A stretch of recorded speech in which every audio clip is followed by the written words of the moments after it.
सबसे बड़ी रंगोली मानी जाएगी। और ऐसे में स्वामी विवेकानंद का एकदम जीवंत चित्र बना करके जो संदेश दिया है, मध्य प्रदेश सरकार आज से अपने युवा शक्ति मिशन को समाज के सामने लाने का संकल्प प्रदर्शित कर रही है, जिसको युवा शक्ति मिशन के रूप में हम प्रारंभ कर रहे हैं। और युवा शक्ति मिशन का मतलब ही है, हमारे यहाँ देश दुनिया का सबसे युवा देश और देश के अंदर प्रदेश में 1.5 करोड़ से ज्यादा युवा हमारे अपने प्रदेश के अंदर है।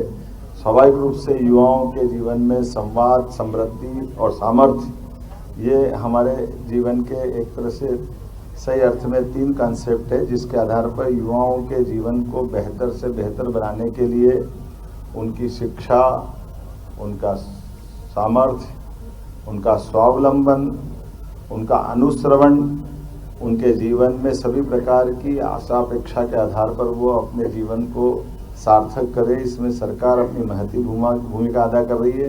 यशस्वी प्रधानमंत्री के नेतृत्व में हमने इस पिलर्स पे 2 तरह से काम कर रहे हैं। 2028 तक 70% से ज़्यादा युवाओं को हम न केवल स्वावलंबी बनाएंगे, सामर्थ्यशाली बनाएंगे, बल्कि स्वरोजगार से भी जोड़ेंगे।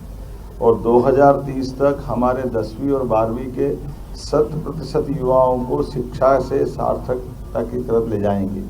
मैं उम्मीद करता हूं कि सरकार के माध्यम से सभी प्रकार की योजनाओं के आधार पर जब हम आज स्वामी विवेकानंद जयंती के अवसर पर इस मिशन की घोषणा कर रहे हैं, तो ये एक रंगीन कल्पना है जिसके माध्यम से कई जीवनों को निखारेगी। ऐसे में सतरंगी रंगोली के माध्यम से कला को भी प्रोत्साहन देते हुए आज इस जगह पर एक अद्भुत नज़ारा देख रहा है, जब अपनी बहन ने एक अपने टीम के माध्यम से विश्व की सबसे बड़ी रंगोली, जिसमें स्वामी विवेकानंद है, हमारे यशस्वी प्रधानमंत्री है, और उससे बड़ी बात कि अपने बलबूते पर एक ऐसी कला की अद्भुत प्रदर्शनी लगी एक तरह से, जो बाकी लोगों को प्रेरणा देगी।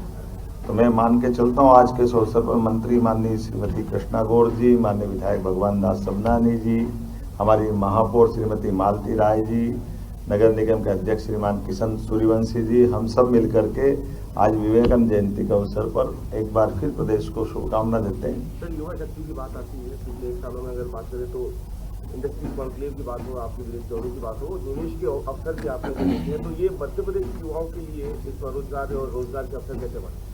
दोनों बातें बहुत अच्छी आपने निकाली। हमने सरकार के गठन के साथ ही समान रूप से किसानों के लिए सिंचाई का रकबा अधिकतम बढ़े, उनको अपने स्वावलंबी तरीके से गांव के अंदर रोजगार मिले। जो बाकी युवा हैं जिनने अपनी बौद्धिक क्षमता पे या स्किल डेवलपमेंट के आधार पर अलग अलग प्रकार से दक्षता हासिल की है, उनको अलग अलग प्रकार से रोजगार के अवसर उपलब्ध कराएं। रोजगार की सभी श्रेणियों पे हम प्रॉपर ध्यान दे रहे हैं। इसलिए हमने रीजनल इंडस्ट्री कॉन्क्लेव अर्थात संभाग स्तर पर औद्योगिक मेले लगाए और अपने उस क्षेत्र की विशेषताओं से देश के उद्योगपतियों को, प्रदेश के उद्योगपतियों को हमारी बेहतर पॉलिसियों से अवगत कराया। मुझे इस बात की प्रसन्नता कि लगातार 6 हमारी संभागीय कार्यशाला हुई है, जिसके आधार पर लगभग 4 लाख करोड़ से ज़्यादा का निवेश मध्य प्रदेश को प्राप्त हुआ। 3 लाख युवाओं को इसमें रोजगार मिलेगा। सरकारी विभिन्न प्रकार की भर्तियां भी हम प्रारंभ करें, जिसमें 1 लाख से ज़्यादा युवाओं को मौका दे रहे हैं।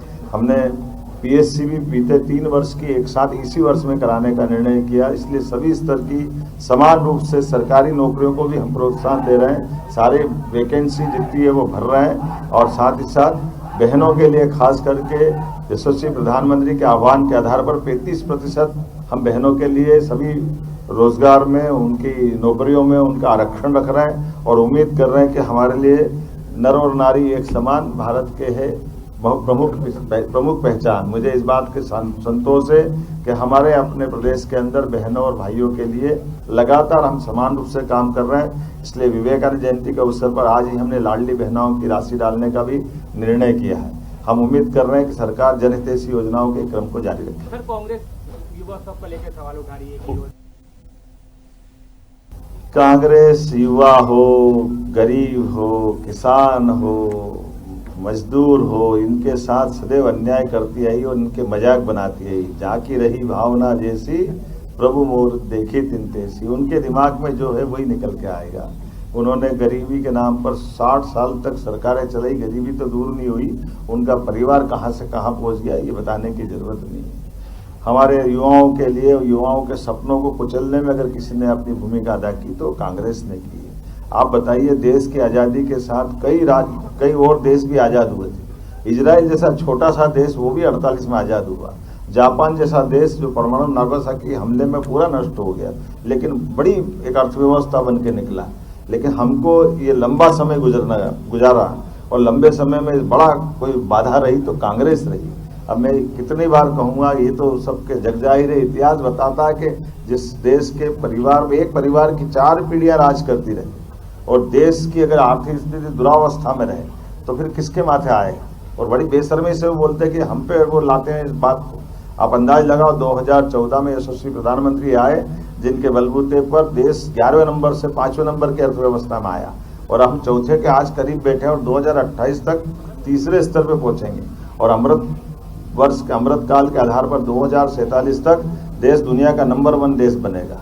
ये संकल्प लेकर प्रधानमंत्री जी चल रहे हैं और इस आधार पर हम मध्य प्रदेश की सरकार को चला रहे हैं और यही संकल्प करने की आवश्यकता जिसके भरोसे से दुनिया भारत की तरफ देख भी रही है और भारत के बढ़ते कदम पे विश्वास भी कर रही है। बहुत धन्यवाद। ताजा खबरों के लिए लाइक, फॉलो और YouTube पर सब्सक्राइब कर बेल आइकन दबाएं। साथ ही ताजा अपडेट्स के लिए स्वदेशलाइव.com पर विजिट करें।